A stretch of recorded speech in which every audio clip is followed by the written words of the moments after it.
पाकिस्तान के साथ सिंधास मुआहदा कभी भी बहाल नहीं होगा। भारतीय वज़ीर दाखिला अमित शाह ने इल्ज़ाम लगाया कि पाकिस्तान ने मुआहदे की शराइत की खिलाफ वर्जी की। इस्लामाबाद पानी का प्यासा रहेगा जो इसे बिला जवाज़ मिल रहा था। भारतीय टीवी चैनल के इंटरव्यू में अमित शाह ने कहा, बैनुल-अक़वामी मुआहदों को एकतरफा तौर पर मनसूख नहीं किया जा सकता, लेकिन हमें इसे मनसूख करने का हक था जो हमने इस्तेमाल किया। मुआहदे की तमहीद में बताया गया है कि ये दोनों ममालिक के अमन और तरक्की के लिए था, लेकिन एक बार जब इसकी खिलाफ वर्जी हो गई तो तहफ़्फ़ुज़ के लिए कुछ नहीं बचा। पाकिस्तान जाने वाले पानी को कैनाल बनाकर राजस्थान की तरफ मोड़ेंगे।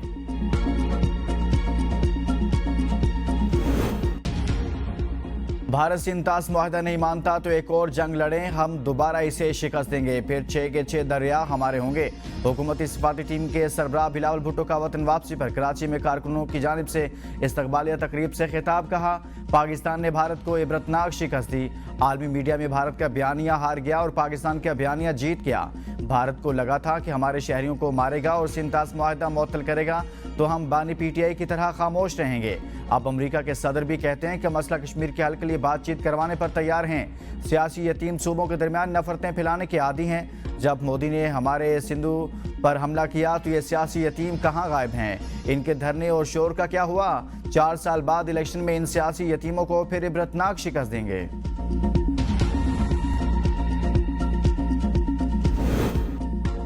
तुर्किया के सदर ने इसराइल को दहशतगर्द रियासत करार दे दिया। ओआईसी इजलास से खिताब में तैयब उर्दवान ने कहा, इसराइल के हाथ मुसलमानों के खून से रंगे हैं।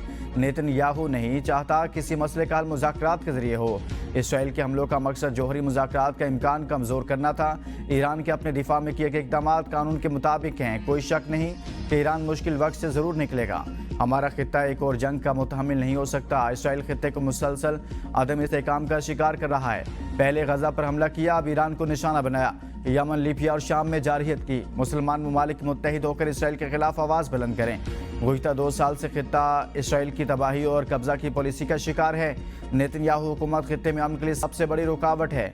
फ़लस्तीन हमारे लिए रेड लाइन है। इसराइल ने गजा में 55,000 फ़लस्तीनियों को शहीद किया। शहीद होने वालों में 65% बच्चे और ख़वातीन हैं। तुर्किया फ़लस्तीनियों के दुख को अपना दुख समझता है। मौजूदा हालात में मुस्लिम ममालिक का इत्तेहाद नागुज़ीर है।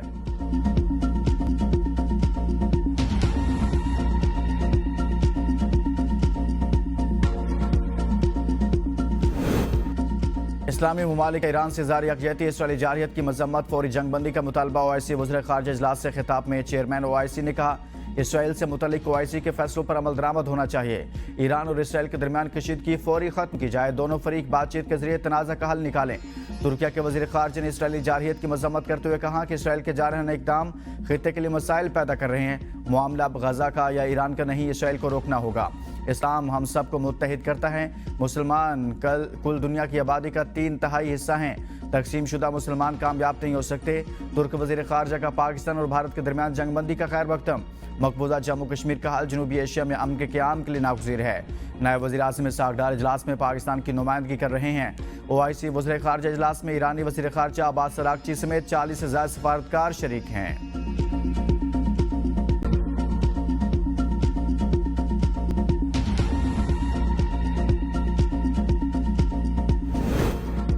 ईरान पर हमला करने का फैसला करने के लिए ज़्यादा से ज़्यादा 2 हफ्ते लूंगा। ईरान में ज़मीनी अफवाज उतारना आखिरी हल होगा। अमेरिका के सदर डोनाल्ड ट्रंप की न्यू जर्सी में मीडिया से गुफ्तगू। कहा, इसराइल के पास इतनी ताकत नहीं वो ईरान की जौहरी सलाहियत ख़त्म कर सके। ईरान से बात करेंगे, देखते हैं क्या नतीजा निकलता है। मैं मुज़ाकरात से पहले सीज़ फायर चाहता हूँ। इसराइल से फ़ज़ाई हमले रोकने का कहना मुश्किल है। ईरान की एटमी सलाहियत से मुतल्लिक तुलसी गिबार्ट ने गलत कहा। ईरान ने एटमी ताकत बनने के लिए मटीरियल इकट्ठा कर लिया था। अगर अमरीकी असासों पर हमला हुआ तो हमला करने वालों को बहुत दुख होगा।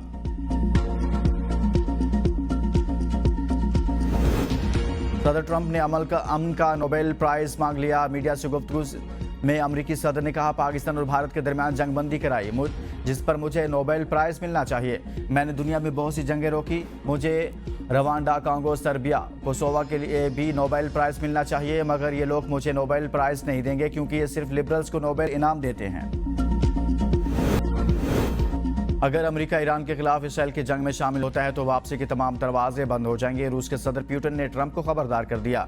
कहा, अगर तीसरी जंग अजीम होती है तो ये बयानी की जंग होगी। 7 अक्टूबर 2023 से दुनिया बड़ी तबाहकुन जंगों के दहाने पर खड़ी है। अब पहले से कहीं ज़्यादा ऐसा महसूस होता है कि हम शायद ऐसे मुकाम पर पहुंच चुके हैं जहां से वापसी शायद ही मुमकिन हो। इसराइली वज़ीर दिफा का ईरान की कुद्स फोर्स के सरबराह को शहीद करने का दावा। अस्फहान में न्यूक्लियर साइट पर भी हमला। ईरानी मीडिया के मुताबिक लजान, मुबारका, शहरजा और अस्फहान के शहरों को निशाना बनाया गया। इसराइली हमले के नतीजा में किसी किस्म का खतरनाक मवाद का कोई अखराज नहीं हो रहा। अस्फहान के नायब का कहना है कि अस्फहान पर इसराइली हमलों में कोई जानी नुकसान नहीं हुआ। इसराइली फजाइया के कौम अस्फहान, खुरम आबाद और इलाम में भी हमले। कौम में एक शख्स शहीद, 2 जख्मी हुए। पासदान इनकलाब के मुताबिक ईरान ने इसराइली अहदाफ पर 18वां हमला कर दिया। हमले का हदफ वस्ती इसराइल में वाक़ फौजी तनसीबात और ऑपरेशनल मामलत के मराकज़ थे, जिनमें बिन गोरेन बैनुल-अक़वामी हवाई अड्डा भी शामिल है। इसराइल के ये हैफा में 40 अफराद के जख्मी होने की तस्दीक। ईरान की जानिब से दागे गए मिसाइल वस्ती इसराइल के इलाके डेनगश में गिरे, जहाँ एक रहायशी इमारत को मिसाइल के टुकड़े लगने से आग लग गई।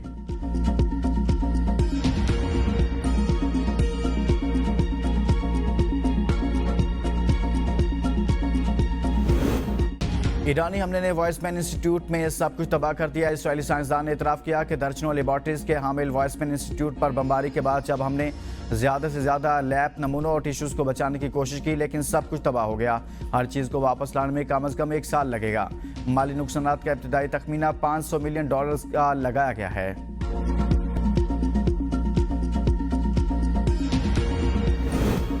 कायमा कमेटी बराए ख़जाना ने तनख्वाहदार तबके पर इनकम टैक्स में कमी की तजवीज़ मंजूर कर ली। अब 6 से 12 लाख रुपए सालाना आमदन पर 1% टैक्स आयद होगा। सालाना 1 करोड़ रुपए से ज़ायद पेंशन लेने वालों पर 5% इनकम टैक्स लगेगा। कॉर्पोरेट सेक्टर पर सुपर टैक्स में 0.5% कमी की मंजूरी भी दी गई। मखसूस गैर मुल्की अकाउंट्स पर 1 साल से कम डिपॉजिट पर टैक्स छूट खत्म करने की तजवीज़ मंजूर। हाई ट्रांजैक्शंस पर रेड फ्लैग जारी किया जाएगा। चेयरमैन FBR ने कहा कि IMF ने साजा को टैक्स छूट देने की हुकूमती तजवीज़ मुस्तरद कर दी। टीचर्स, रिसर्चर्स को 1 जुलाई 2025 से 25% टैक्स रेबिट नहीं मिलेगा। वज़ीर ममलकत ख़जाना बिलाल अज़हर कियानी ने कहा, मौजूदा बजट में इसकी गुंजाइश नहीं।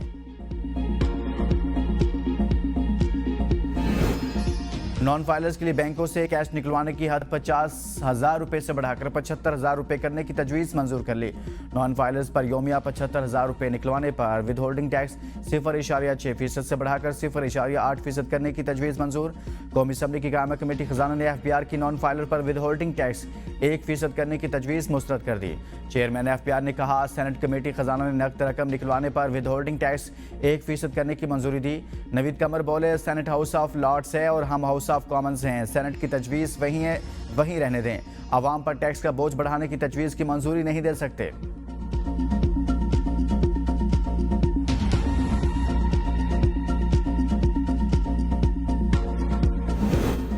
दरामदशुदा पुरजाजात पर 18 नहीं सिर्फ 10% टैक्स होगा। इंपोर्टेड सोलर पैनल्स पर 6% टैक्स होगा। मौका परस्त नासिर अगर वो बाज न आए तो इनके खिलाफ सख्ती से निपटा जाएगा। वज़ीर ख़जाना मोहम्मद औरंगज़ेब का आज सेनेट इजलास में इज़हार ख्याल। कहा, हुकूमत की जानिब से बजट में रिलीफ वक्ती नहीं है। बेनज़ीर इनकम सपोर्ट के लिए रकम 592 अरब से बढ़ाकर 716 अरब कर दी। तनख्वाहदार तबके पर इनकम टैक्स में कमी पहले से ही तजावीज़ का हिस्सा है। महंगाई को कंट्रोल किया, अफरात ज़र पर भी काबू पाया। वज़ीर ख़जाना का मुस्बत तजावीज़ पर सेनेटर्स, फाइनेंस कमेटी के अरकान और सलीम मांडवीवाला से इज़हार तशक्कुर। आलमी इस्लाम और पाकिस्तान की पहली मुंतखब खातून वज़ीर आज़म शहीद मोहतरमा बेनज़ीर भुट्टो की 72वीं सालगिरह आज मनाई जा रही है। सदर ममलिकत आसिफ अली जरदारी ने पैगाम में कहा, शहीद बीबी ने आमरीत के खिलाफ जुर्रत और इस्तेकामत से मज़ामत की।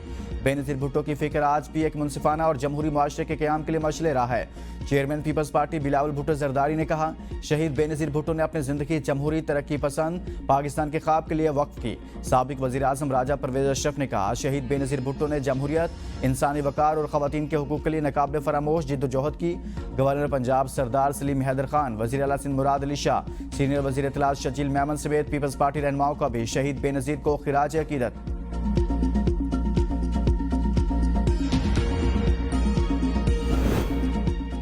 सिंध असम्बली में बेनज़ीर भुट्टो को खिराज तहसीन पेश करने की करारदाद मंजूर। अपोजिशन का शोर शराबा, वॉकआउट। कहा, बजट बहस के दौरान कोई भी करारदाद पेश नहीं हो सकती।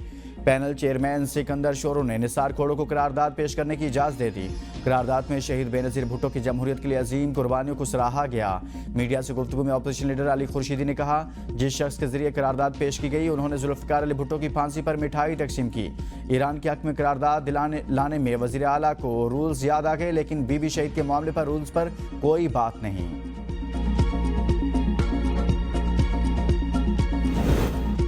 वज़ीर-ए-आज़म शहबाज शरीफ के बानी पीटीए के खिलाफ 10 अरब रुपए के हद के इज़्ज़त दावों पर समाअत। वज़ीर-ए-आज़म वीडियो लिंक पर अदालत में पेश।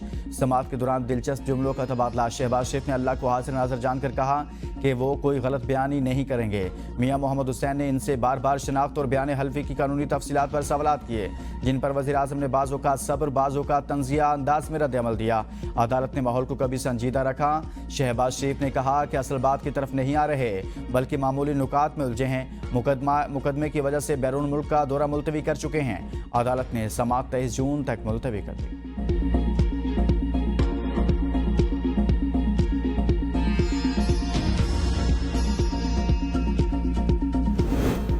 आईनी बेंच की तौसीह पर जस्टिस मंसूर अली शाह का एतराज़। जुडिशल कमीशन को लिखा गया खत सामने आ गया।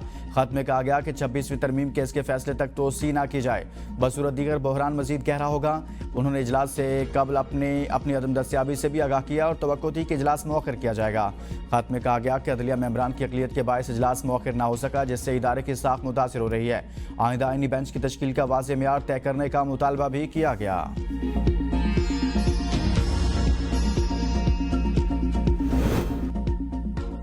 जस्टिस जमाल मंदोखेल की वालदा के इंतकाल। मखसूस निश्तों से मुतल्लिक केस की समाअत मौखर। ज़राए के मुताबिक जस्टिस जमाल मंदोखेल की बलोचिस्तान से वापसी पर समाअत की आइंदा तारीख का ऐलान होगा। जस्टिस जमाल मंदोखेल वालदा के इंतकाल की वजह से आज बलोचिस्तान रवाना हुए हैं। जस्टिस जमाल खान मंदोखेल की वालिदा की नमाज जनाजा तबलीगी मरकज श्योप में अदा की जाएगी। बानी पीटीए की 9 मई जलाओ घिराव के 8 मुकदमात में जमानत की दरख्वास्त थी। लाहौर हाई कोर्ट में समाअत के लिए मुकर्रर। जस्टिस सैयद शहबाज अली रिजवी की सरबराही में 2 रुकनी बेंच 23 जून को समाअत करेगा। अदालत ने फ्रीकैन के वकला को दलाइल मुकम्मल करने की हिदायत कर रखी है। जिना हाउस, अस्करी टावर, जलाओ घिराव समेत दीगर मुकदमात दर्ज हैं।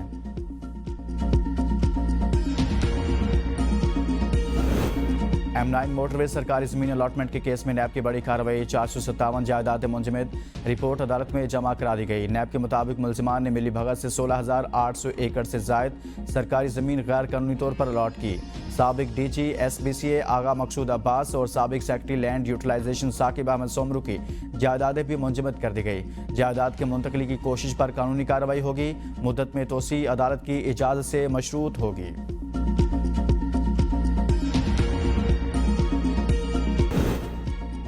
शदीद गर्मी में लोड शेडिंग का अजाब। रावलपिंडी के मुख्तलिफ इलाकों में सुबह 8 बजे से बिजली बंद। गर्मी में बिजली बंद होने से शहरी बिलबिला उठे। शहरियों का कहना है सर्विस रोड सादकाबाद में गैर एलानी लोड शेडिंग मामूल बन गई। हैदराबाद में गुज़िश्ता एक हफ्ते से बिजली की अदम फराहमी पर शहरी सड़कों पर निकल आए। मुजाहिरीन ने टायर नजर आतिश किए और हेस्को के खिलाफ नारेबाजी की। मुजाहिरीन का कहना था कि एक हफ्ते से ट्रांसफार्मर खराब है, जबकि हेस्को अमला मुरम्मत के लिए पैसे तलब कर रहा है।